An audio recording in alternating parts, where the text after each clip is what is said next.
This KFAN podcast is sponsored by Builders and Remodelers, exclusive Twin Cities provider of Elements Windows. Get the highest quality windows at unmatchable value. Visit buildersandremodelers.com for more details. When you're pregnant, you do your best to keep away from harmful substances. But what about what's in your prenatal multivitamin? This is where Ritual comes in.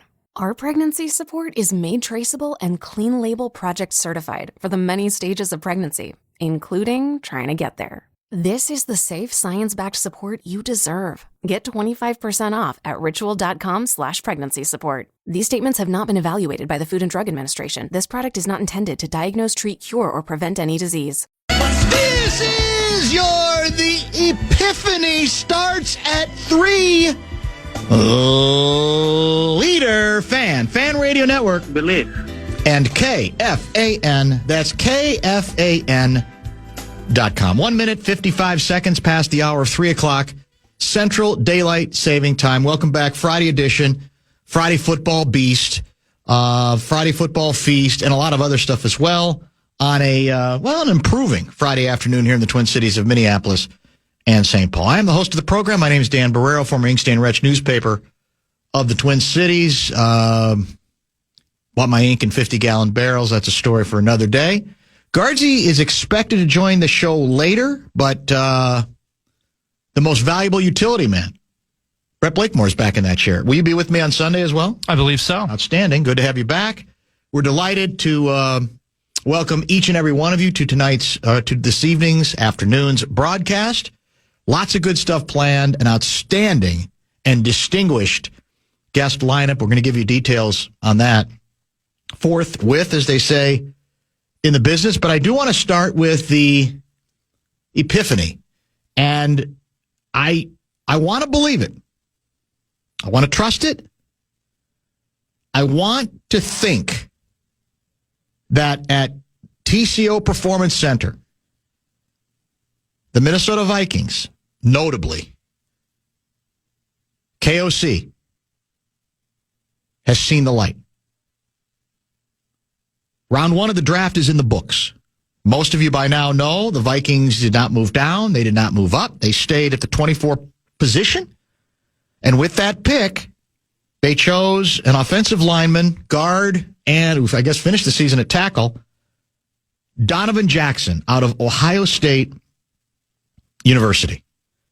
It seems to continue a trend that was established during the free agency period where the Vikings devoted a lot of money and now some draft capital to the line of scrimmage, to the meat and potatoes of any team, the heart and soul of any championship team, the defensive, and in this case, offensive line. But what got my attention was a comment by KOC.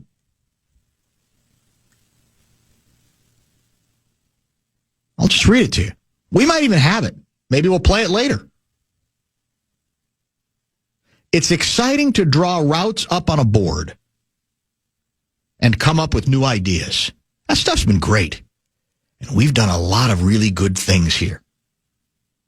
But time and again, you continue to think about the ability to get that yard, the ability to go be physical in every game you play, regardless of the opponent, the ability to have a collection of 5 guys up front, playing as one, with the type of skill sets and physical ability we have now, gives me really good feelings about what we can be, not only this year, but beyond. Does he finally get it? Has KOC finally seen the light? We've been clamoring to the point of almost obnoxiousness on this program for years, begging, imploring the very talented quarterback whisperer to worry less about looking pretty and looking innovative and more about winning at the line of scrimmage, getting the extra yard, handing the ball off, accepting on 3rd and 9 a 10-yard pass rather than a 27-yard incompletion. I like to think by both his words and by off-season actions that he's had a come-to-Jesus meeting with himself. He finally looked in the mirror and said, they're right over at Bumper to Bumper, KFAN. And the beauty of it is you can still have it all. You know, it's not like the best teams can't be pretty, because they can be. And they can have big downfield plays. But what most of them have figured out, I think now more than ever, based on the way the this last football season ended, that power is just as important, in many ways more important than finesse in football. Making the little play. And how do you give yourself the best chance to make the little play? And frankly, you could say any play. Well, offensively speaking, it's protecting the quarterback. It really shouldn't matter whether the quarterback is a kid like J.J. McCarthy, who had to sit through his first season because of injury, or it's a wily veteran quarterback. Every quarterback, even the Hall of Famers out there, need protection. They may be better about getting away or making something out of nothing, but generally speaking, if they get pounded, they're not going to look very good. And clearly, after a tremendous regular season, the Vikings descended to a place of frightening ineptitude offensively the last 2 games. And you could blame some of that on Sam Darnold's accuracy, but if you're honest, you have to blame some of it on he wasn't well protected, he got hit too often, and it had a cumulative effect. I have no idea whether this Ohio State phenom is going to be great. We never know on this. We pretend that we do, but we don't. We have no idea.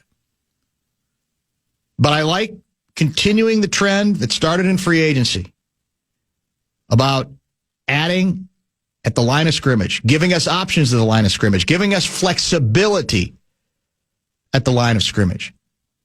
And the rest of the equation, though, has to be that KOC follows up on his words. The words can be hollow if we get into the 3rd week of the season and we see Vikings lead the league in downfield passing. Because it seems sometimes that in the past, that's all, no matter who the quarterback was, KOC cared about. And when you see teams like, who won the Super Bowl this last year? The Eagles. When you think Eagles, you think power, don't you? You think physicality. You think, certainly they have skill, but you think... Tush push. Yes, you think all of this stuff. You think really old, if you want to call this old-fashioned, solid meat and potatoes excellence. Detroit Lions. What made them emerge to the degree that they have, even if they're disappointed with the way it ended? Line of scrimmage. Having 2 running backs when they're healthy. 2 tight ends.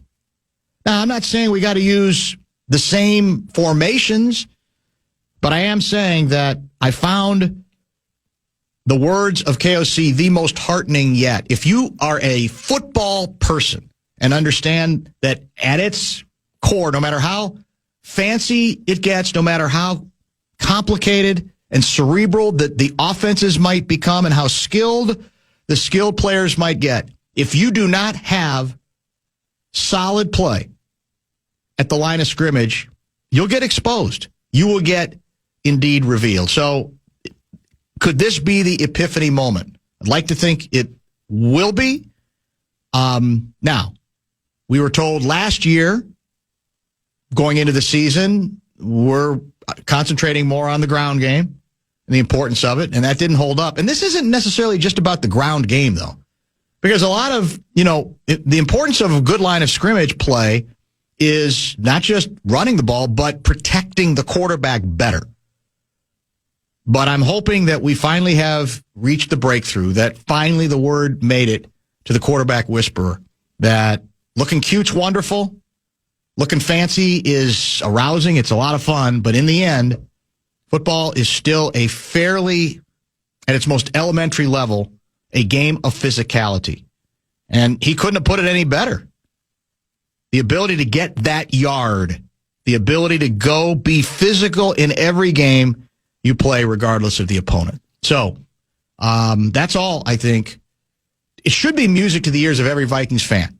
Now, again, words are cheap, but it's a start. And we've heard some of this throughout the offseason, really ever since what happened. Our offensive line, especially the interior part of it, got exposed in that playoff game against the Rams. He talked about it right after the game, but he's taken several steps since, and they have emphasized every move they basically made this offseason has been concentrating on the line of scrimmage. The last piece of this is how you call games and whether you resort to old habits of looking pretty and being finessey, or you worry about, well, this isn't going to look as pretty if we only gain 4 yards on 3rd and 3. But you know what it does? Gives us the ball for another 4 downs, which, by the way, also means more opportunities to get the ball downfield. It all fits together. It all works together, and maybe, finally, the quarterback whisperer has figured this thing out. Let's get our first pause in. I'll give you details when we come back of an outstanding and deep and lengthy guest lineup today. But first... Yeah, the fan and BigDeck.com going to give you a shot to win bonus bucks to their national cash contest. Head to KFAN.com. Enter the keyword cash for this hour. The keyword is cash, KFAN.com. Keyword cash. Oh, sorry. I was trying to hit the break button, and now I can't even find it. Will you hit the break button? Time is precious, and so are our pets. So time with our pets is extra precious. That's why we started Dutch. Dutch provides 24/7 access to licensed vets with unlimited virtual visits and follow-ups for up to 5 pets. You can message a vet at any time and schedule a video visit the same day. Our vets can even prescribe medication for many ailments, and shipping is always free. With Dutch, you'll get more time with your pets and year-round peace of mind when it comes to their vet care.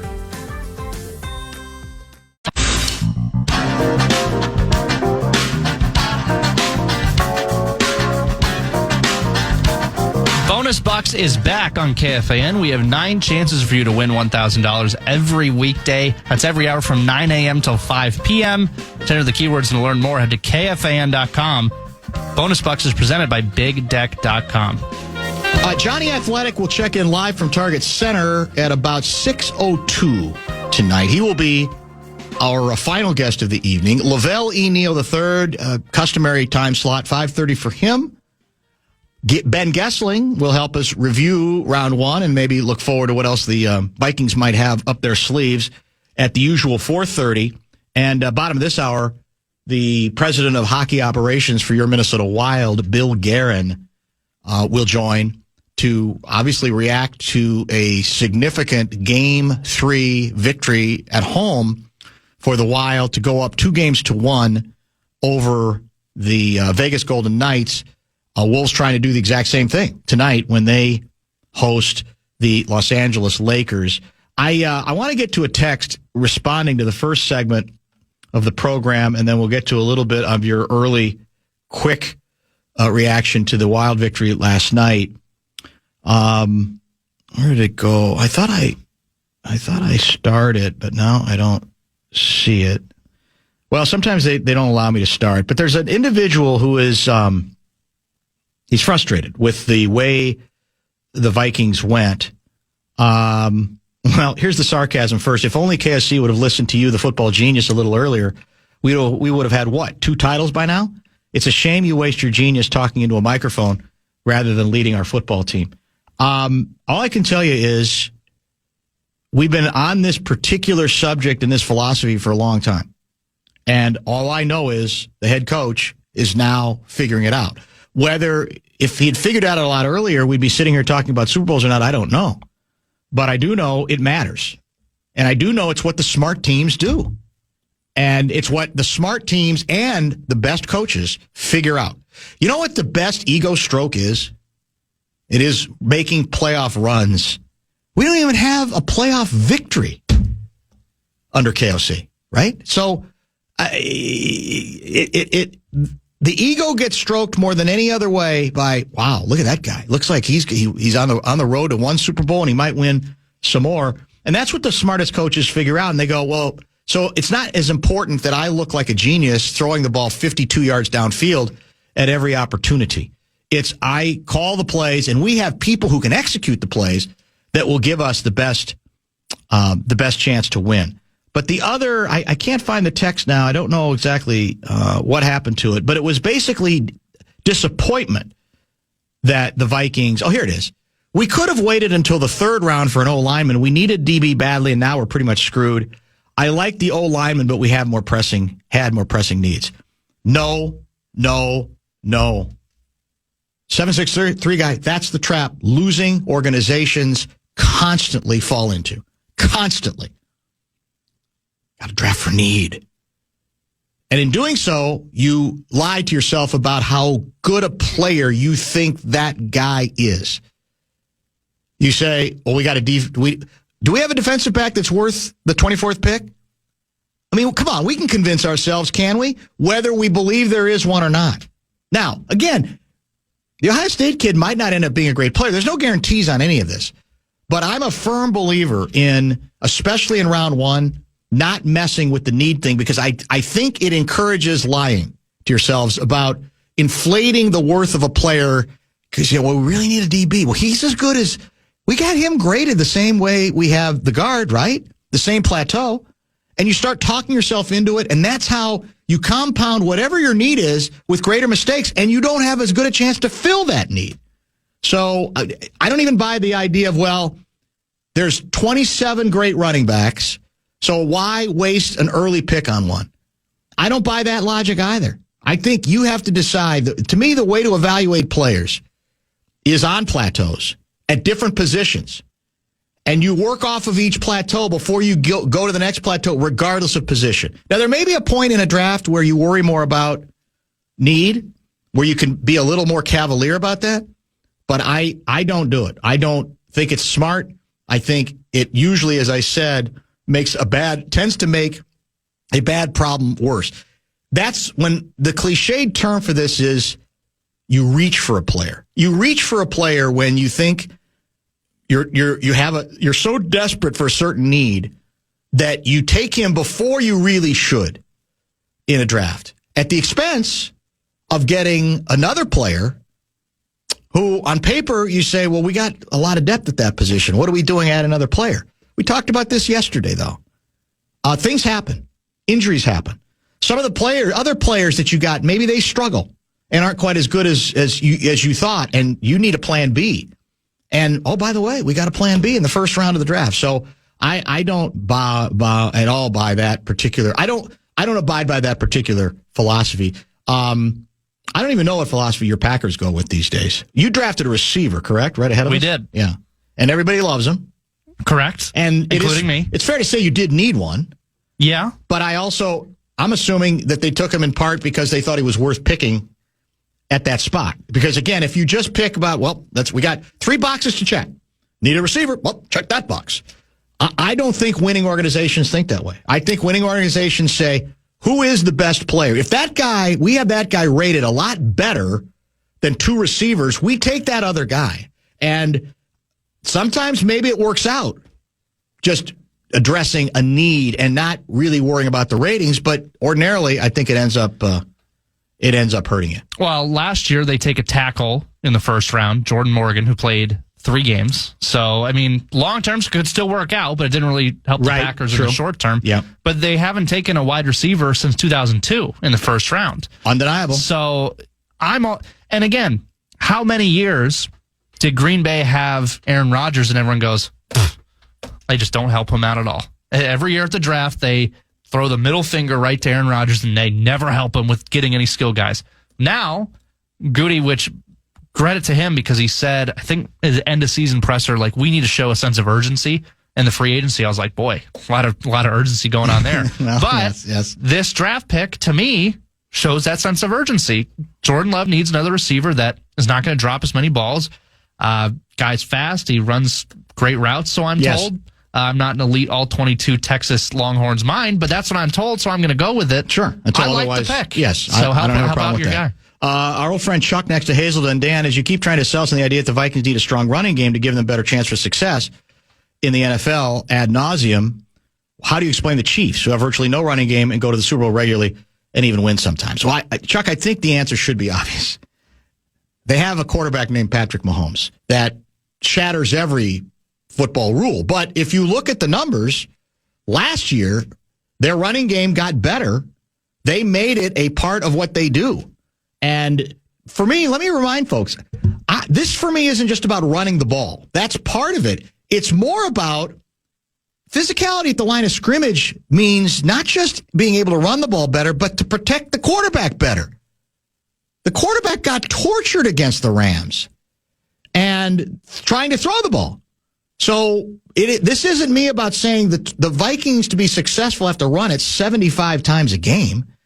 I'd like to see them emphasize the run more. They actually did some of that last year because I do think sometimes that takes the pressure off. You have to be able to run inside the 10, which the Vikings never have and rarely tried. I think that's true. But the larger issue is better protection means you can do lots of different things. Run the ball, throw the ball, not just long, but throw the ball short, medium, etc. Those are all, I think, all kind of, for me, those all kind of fit together. Billy Guerin is coming up here shortly. So the Wild win, let me put it this way. The Wild have played 3 games. They've won 2 of them. Was last night their most impressive performance of the 3? Without a doubt. And in my mind. What distinguished it for you from the other 2? Anything in particular? I felt like they were not in control of the game for maybe half of the second period. And there was a wave where it was one-way traffic going to Vegas. I thought outside of that, I thought they were in control of the game for most of the time. Now, there was some flurries here and there. Yeah, well, that happens. It's going to be ebb and flow. The end of the game, there was quite a bit of flurries where Gus had to bail him out. Yes. And even with the soft goal that Gus gave up, the slapper from Pietrangelo from distance, locked right in after that. Could have been, oh boy, here we go. We're giving up softies. I'm not in it. He was fantastic the rest of the game. I can feel the Wild delusion slowly building up in me after that game. I'm just so fired up. Can't wait for tomorrow. If they win tomorrow, which we've been in this situation before. We have. We've been in a 2-1 series lead. We have. They've had a chance to go up 3-1 and blown it. Tomorrow's a game where they have to step on the sense of urgency needs to be more tomorrow than it was yesterday. All right. Well, that may be one of the questions I get to early with Bill Guerin, who's going to join us in just a couple of minutes.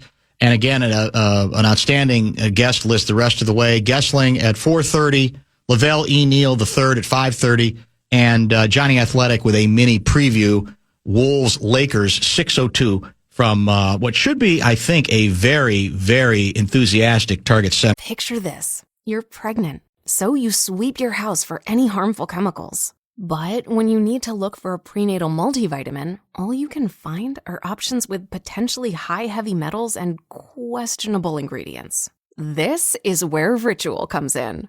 Our pregnancy support is made traceable and clean label project certified for the many stages of pregnancy, including trying to get there. Like fertility support, a 3-in-1 blend of CoQ10, NAC, and myo-inositol to help support conception outcomes. Or our essential prenatal multivitamin with 12 key ingredients for mom to baby support.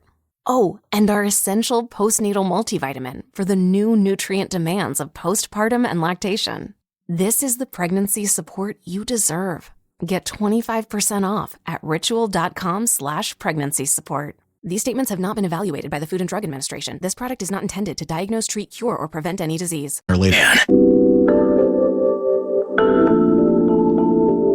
Give a one-of-a-kind gift this Mother's Day with a spa experience at Woodhouse Spa.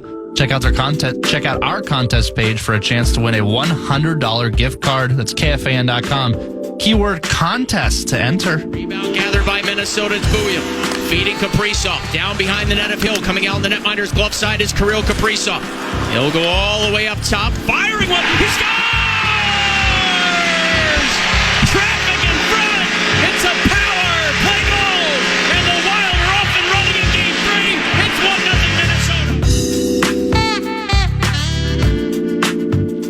It went pretty well from that point forward, actually. You're Wild now up 2-1. Billy Guerin's going to join us in just a couple of minutes. Why are people taking an opposing view to strengthening the interior of the offensive line? That's a good move, even if it's not a need. By the way, it is a need for the Vikings. Contrarians. Yeah, that's what's funny. I'm supposed to be the contrarian, but we're getting way too many people being contrarian on this particular subject. If you watch the team, for all the improvement, for all the gaudy numbers we have, even one loss record in the regular season, I think it's actually good that the front office and the head coach didn't lie to themselves about, we're fine. I just had a little blip in the radar late in the season. I think it sounds like they had honest conversations about, we can't just revel in a great regular season given the way it ended. So all of those things are good. And I think, like I said, the hardcore football minds understand that the game is won.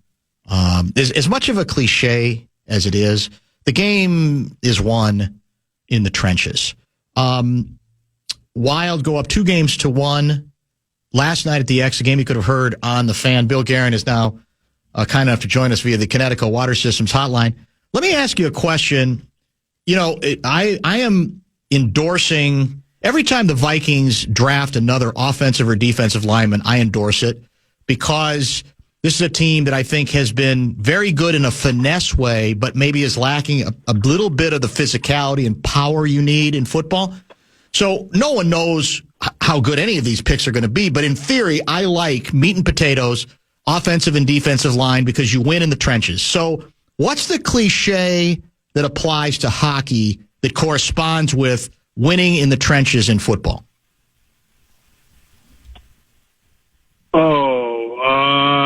That's actually a really good question. Well, listen, you need goaltending to win. Yeah.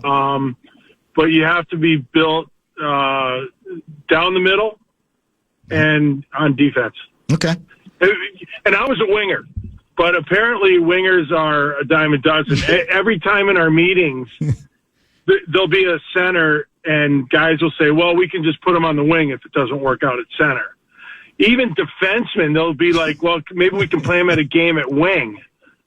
So I'm constantly reminded of how unimportant I was out on the ice during my career. It's actually kind of funny. Is it humbling? It's very humbling. Yeah, I figured it would be. But I thought I thought it was hard. Well, but apparently not so much. Well, yeah, exactly. I think that's kind of the rule of thumb. Yeah. You obviously you need goaltending. You need it to win. Give me, but then you need strength in the center and D. That makes sense. From your perspective, I'm sure any victory, lots of things have to contribute to it, and that I'm sure would be the same for last night. But for you, from your standpoint, give me the number one reason you believe you won Game 3 and in as convincing a fashion as you did. You know what? I thought, I don't know. I thought we played a good game. I thought our goaltender played really well. Our penalty kill was excellent. Yeah. Those are a couple contributing factors.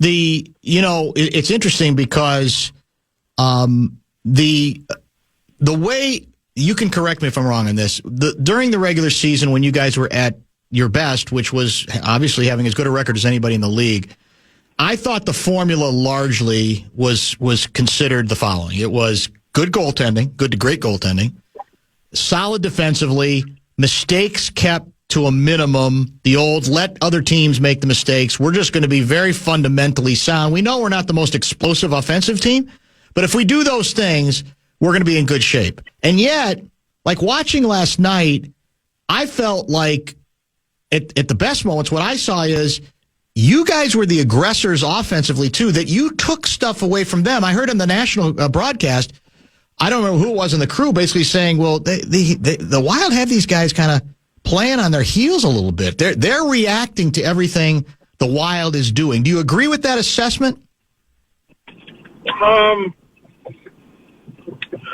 I don't know if they're reacting to it. I thought we played a good game, like getting pucks behind them and taking away time and space. Like I said, our penalty kill was real strong. Our goaltender played really well. And that's it. Like, it's just being on top of them. And, yeah, I thought we played a strong game. Are you, so far in this conversation, you're striking me as someone who's trying to stay very cool about this 2-1 lead. And if I'm right, I think the reason is legit. And that is, I don't have to tell you, you guys have been in this position the last couple seasons. You've been up 2-1. In fact, I think the last 4 first rounds, you have at one point or another had a lead in the series. And that it's you saying, this is great, this is encouraging, but we haven't won anything yet. I'm not going to lose my mind. I'm not going to ask for a banner yet because we're only halfway home in the first round. Is that fair? Very, very accurate. Very accurate. And I just, you know what? It was a good game. It really was. But that, that's behind it. Like, right when that game ends, I move on, and I'm on to tomorrow. The way I operate, and I'm looking forward to tomorrow. And because you're right, there's a lot of hockey left to be played in this series. We are playing, a team that is not very far removed from a Stanley Cup, with most of the players that won that cup still on the team. They know what they're doing. They're very good, and we just have to stay. You got to stay humble. You got to stay focused, and you got to be prepared for the next game, not thinking about last game. What do you guys think? Where do you believe you've been effective with Eichel and their top line? Obviously, that is, I believe, scoreless to this point. Is there something specific that you see? I assume you think, well, they're going to try to rebound because they're damn good sooner or later. But what do you see in terms of your ability to this point, not allow them to be much of a factor offensively? Yeah, I mean, it's hard. Like, those guys like Jack, guys like Mark Stone, like, like Pietrangelo, Hannafin, guys like that, Barbashev, like, these guys are world-class players. Like, you just have to stay on top of them. And the thing in hockey is time and space. If you give guys like Jack Eichel and Mark Stone time and space, they will hurt you. And, like I said, you just have to be aware of them all the time. And you can't give them any space because they're just elite. They're elite players. What are you doing right now? It seems like you got a lot of things going on. Are you like packing at the same time you're talking to us, or? No, I just pulled into my driveway. Oh, okay. All right. That's fair. All right. I understand. Well, is it easier for you if you get out of the driveway and go into the house? I don't want to keep you in the car like this. I mean, No, I'm okay? fine. You're okay? You're comfortable? No, I'm good. I just got the mail, too. Oh, good. Any bills? It's always bills. Always bills. Yeah, that's a stupid question. Yeah, I don't even know why. I don't even know why I would bring it up. That's for sure. Let's talk Kaprizov. We have a lot, obviously. It's not difficult to see his brilliance. But, again, I from your perspective, given the injury, given how, recently he came back, I assume you couldn't be any more tickled than you are about the way he has hit the ice running. Oh, I'm just tickled. Tickled. God. You don't like that word? No, is that funny? No, I'm really happy with the way Kirill's playing. I mean, obviously, like, he's been, him and Boldy have been excellent. It's just, it's awesome. I mean, that's the type of player that he is, and we're lucky to have him. He's a hell of a player. He's a world-class player. Yeah, and he's certainly looking like that now. Did you see the quote from Bruce Cassidy on Boldy? Let me see if I can get the exact quote, because it's interesting to me. He's got some confidence from the Four Nations. He's got a world-class player beside him. That helps. But that's how a pair works sometimes. They've got the guy in the middle, Eriksson Ek, who does all the dirty work. The goal Boldy scored, he took it to the net and buried it. He took it inside the other night when he stuffed one. He's going to the net. He's going to the dirty areas. That's what you've got to do to score this time of year. I thought of you immediately because, as I recall it, that was one of your frustrations on him. Was that not it? That getting to the dirty areas, the areas where you tend to have to get to, especially in the postseason. What do you think? Yeah, I think Bruce nailed it, and that's the big difference between Matt Boldy 2 years ago in the playoffs and Matt Boldy today is, I mean, you even look at Kirill's second goal, it goes off his chest or whatever. Like, that's where the goals are scored. Yep. You're playing against, Vegas. They're an elite team. They have good team defense. So if you they have good goaltending. If you stay to the outside, you're never going to score.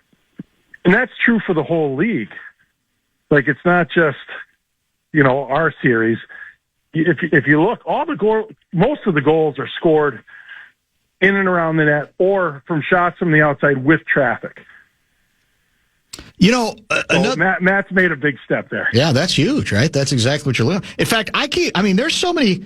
Is Cassidy trying to butter you up a little bit? I mean, in the team? No, I didn't. Honestly, he's got like a bunch of quotes just basically making you guys sound like you're unbeatable. So I wonder if that's a strategy, if he believes it, or if it's a bit of a strategic flourish. I'm probably a little bit of both. A little bit of both, yeah. He's a veteran guy. He knows what he's doing. Yeah.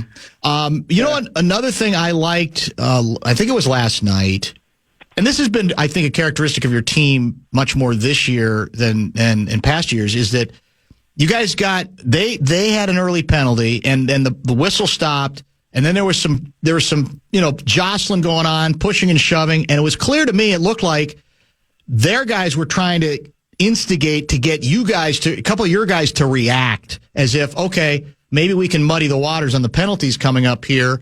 And your guys didn't. You didn't take the bait, which, again, I know old-time hockey people, they love, we got to take a stand, and we got to stand up for ourselves and all that.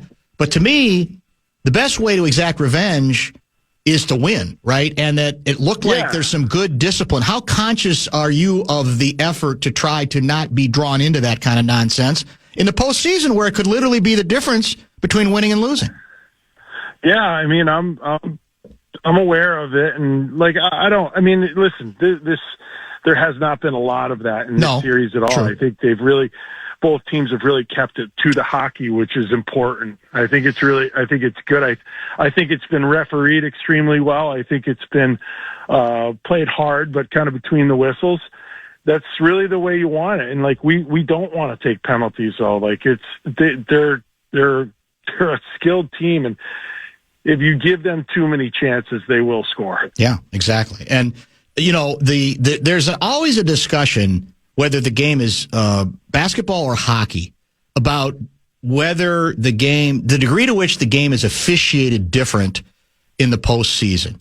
So for you, how big right now do you believe the contrast is between regular season NHL officiating and what it has been? I know it's a small sample size. This is just the first round, but you watch other games, you're aware of other situations, and the postseason. Is it dramatic? Is it not that different? How do you feel about whatever the differences are? I think it can be, but I don't. And I do see a difference in our series. They are letting the guys play. They're not calling they're calling penalties. Get up. Like I said, it's been really really well officiated, I believe. And I think, though we all understand that that's kind of part of our game, I think we just need to embrace it. Yeah, the playoffs are different. Like, they're just different. And that's the way it goes. But I've got no problem with what's been going on. Bill Guerin is the chief brain wizard for the Minnesota Wild. He's definitely playing down his team being up 2-1, even though I'm sure you prefer victory over a loss last night, right? You'll take the victory. Oh yeah, geez, yeah. So, but again, you gotta stay even keeled. You can't get too high, you can't get too low. You just gotta. You said it. We don't have anything yet. So we have a game tomorrow. Tomorrow's the most important game. Well, there it is. Now, can you argue that because of the past, tomorrow is the game? That tomorrow is the game that you need to truly change the direction when it comes to the postseason for the Minnesota Wild? Oh, I mean, I guess I'm not going to lay that much on it because, I mean, God, tomorrow is very important. Tomorrow is a very important game. I'll just leave it at that. Yeah, you still haven't won it, but you've obviously put yourself in a position there where they then have, a very good team, like you said, but then they have no margin for error. at 3 games to 1. No, I mean, that's not true, but, No. Hey, look, we plan on we always plan on a long series, and, you have to just play each game as they come, and, with the results, each game gets, a little more critical, and, you find yourself in different positions, but tomorrow's a very important game. I need your help also. There's a couple comments I saw from Heinze, and this again is dealing with Boldy and Kaprizov. They're two really good players. I think the mindset they're playing the game with is really what's important. They're playing north direct. So what does that mean? When he says they're playing north direct, what does he mean by that, do you think? That they're getting behind.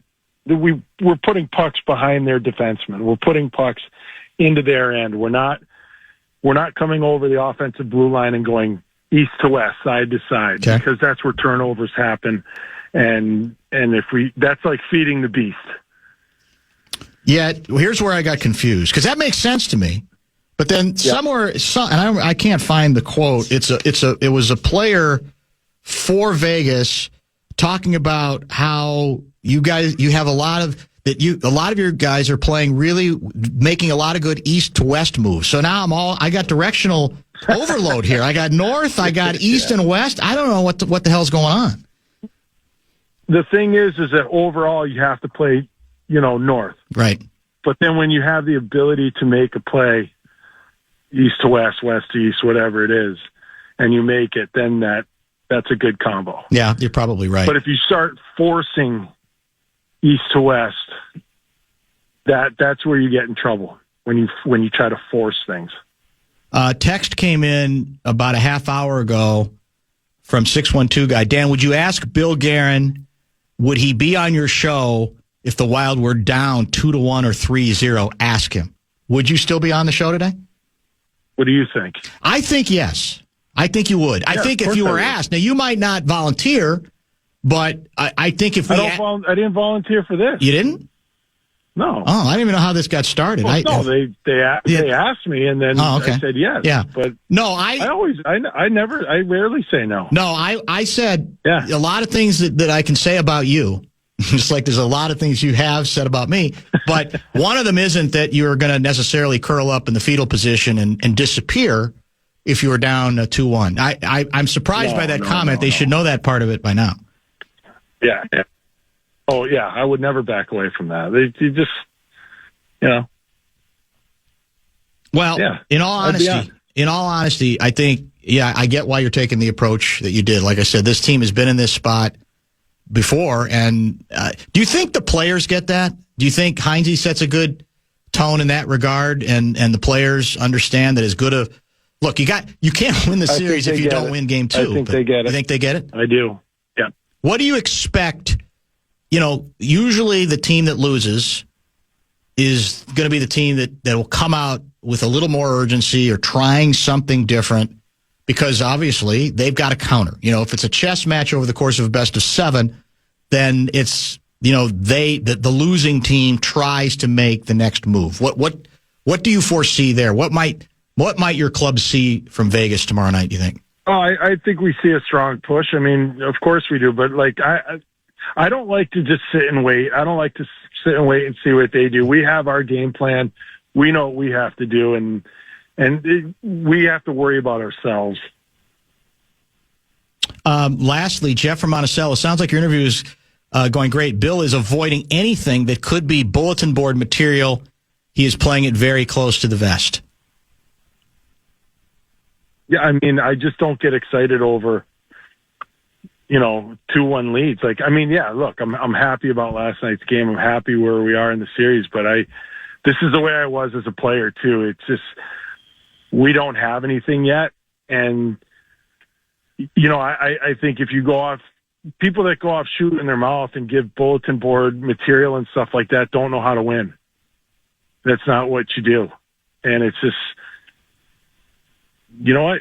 We're still in the middle of it. We have 0 right now, and we have to remain focused. Yeah, no, I think that's smart. That's a very smart approach, because and I know that if you boldly proclaim some stuff, I'd be the first guy to rip you for it. I'd say, what have they done? No. What have they done, right? So people that don't know how to win do that stuff. Yeah. But is it fair to say, can we go this far with you, that you're encouraged by the position your team has put itself in 3 games into the series? I will say this. I just like the way that we've played so far. Okay. That's it. Anything interesting in the mail? You know what? No. Bunch of crap. Awesome. So what's Friday night going to be like for Billy Guerin? You know what? So it's opening day at my golf course today, and my wife went and played golf today. So I think I'm just going to go up and meet her for dinner up there with some friends. Just try to relax. That's not a bad deal. Are you much of a golfer? I don't remember if we've talked about this. I love playing golf. I go through spurts where I'm pretty good, and then I go through spurts where I'm pretty bad. So I'm like a 10. And are you, when it goes bad, are you you throw clubs, things like that? Do you swear a lot? No? No. Oh. I don't. I always tell people I don't know if I'm going to shoot 79 or 99, but we're going to have a good time. Ah, that's a good attitude. That's it. I'm not a good enough golfer to let it ruin my day. That's good. But see, I think a lot of people would assume that you're such a competitive guy that even if it's not, your number one sport or number one passion, that it would be that, anything you compete at, if it doesn't go well, you're going to get cranky. I'll compete. Okay. But you know what? I'm not going to. I'm a 10. You know what? I've been as low as a 7, and I was pumped for that. But I'm not. I don't know. Like I said, I don't get to play as often as a lot of guys I know too. So I'm not going to let it ruin a day. That's a very healthy philosophy for sure. I try, buddy. You know that. Yeah, you do for sure. Thanks for the time. We'll keep in touch as this thing plays out, and good luck tomorrow in Game 4. Thanks, pal. Thanks, man. I appreciate it. That is Billy Guerin, the chief brain wizard for your Minnesota Wild.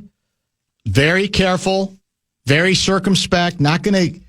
And I honestly think he's saying exactly the right thing at this point, because I was prepared that if he came on pretty strong about, hey, we're pretty damn good right now, I was going to do the old Danny Downer. Look, you were up 2-1 last year, and you were up 2-1 the year before, so let's calm down a little bit. He saw it coming, obviously. Plus, he might say, look, we haven't done anything yet, and he's right. It's the way you have to approach it, no matter what. Behind the scenes, maybe they feel like they have figured out, they have solved Vegas. It's possible they think that, but there's no upside in proclaiming it or making any kind of assumptions. There's no playoff equity here. And the only way you get playoff equity is you start winning playoff series. Maybe this will be it, because it would be fun, like I said. We've talked about this before, to have actually both teams get out of the first round and let this thing play out a little bit. It helps keep us out of the abyss, because the draft is going to be over after this weekend, and there ain't a lot of baseball to talk about since everybody on the Twins is batting 1. Time is precious, and so are our pets. So time with our pets is extra precious. That's why we started Dutch. Dutch provides 24/7 access to licensed vets with unlimited virtual visits and follow-ups for up to 5 pets. You can message a vet at any time and schedule a video visit the same day. Our vets can even prescribe medication for many ailments, and shipping is always free. With Dutch, you'll get more time with your pets and year-round peace of mind when it comes to their vet care.